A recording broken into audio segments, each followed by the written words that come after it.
Kumusta guys? Welcome back to my channel. Sa mga bago pa lang, thanks sa pag-click ng video na to. At kung meron kang gantong old coins, don't forget to subscribe and comment para po mabilis ka namin makontak. Okay, nandito po yung mga price ng old coins value ngayon sa Pilipinas.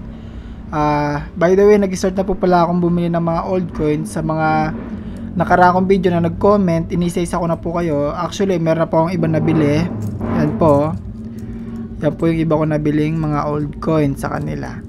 Kaya yung iba dyan kung meron, subscribe and comment lang po. Okay?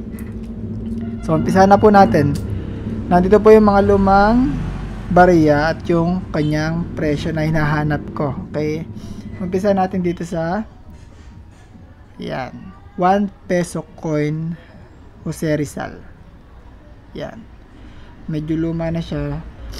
Bibilin ko po siya sa inyo ng 500 pesos. Yan, per piraso. Ito wala pa nagbebenta sa nito sa ngayon. Okay, ewan ko lang ngayon sa video nito kung meron kayong gantong coins. Yan, 500 pesos po. At dito naman sa 50 cents, yan. 50 sentimo. Yan, Marcelo H. Del Pilar. Yan. Mabibili po namin siya sa inyo ng 600 to 700 pesos kada piraso. Yan. Okay. Ito naman pong 25 cents. 1958. Yan, medyo mahal siya. Mabibili namin siya sa inyo ng 800 to 900 pesos. Depende sa kalidad, quality ng barya. Pag sobrang luma na, siguro bababa yung presyo, pero kung ganito pa rin siya ka quality, mataas yung presyo niya. Yun namang 1960, medyo bumaba siya, 700 to 800 pa rin yung presyo. Yan, 25 centavos Liberty, parang American Philippine centavos to. Yan. Itong 1962, 600 hanggang 700 pesos per peraso. Yan. That ganyan ka quality guys para po mas mataas yung value niya.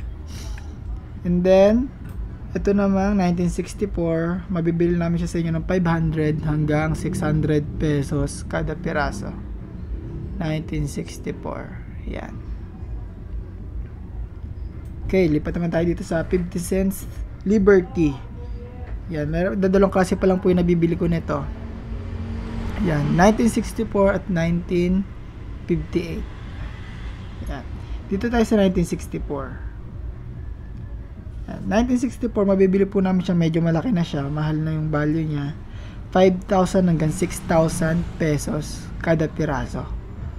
Yan. And then, itong isa, mabibili namin siya ng 7,000 to 8,000. Yan, 1958. Kasi mas matagal na siya, tas ganyan pa yung quality ng barya. Yan. And then sa Liberty Quarter, to medyo matataas na yung value ng natira. Itong 1967, yan, 1967 Liberty. Ito ay United States of America quarter dollar coin. Mabibili namin siya ng medyo malaki siya, 11 to 13k kada piraso. Okay, yan. At ito naman Liberty quarter na isa na 1983, mabibili namin siya ng 11 to 13k per peraso. Hope na meron kayong ganyang quality barya guys.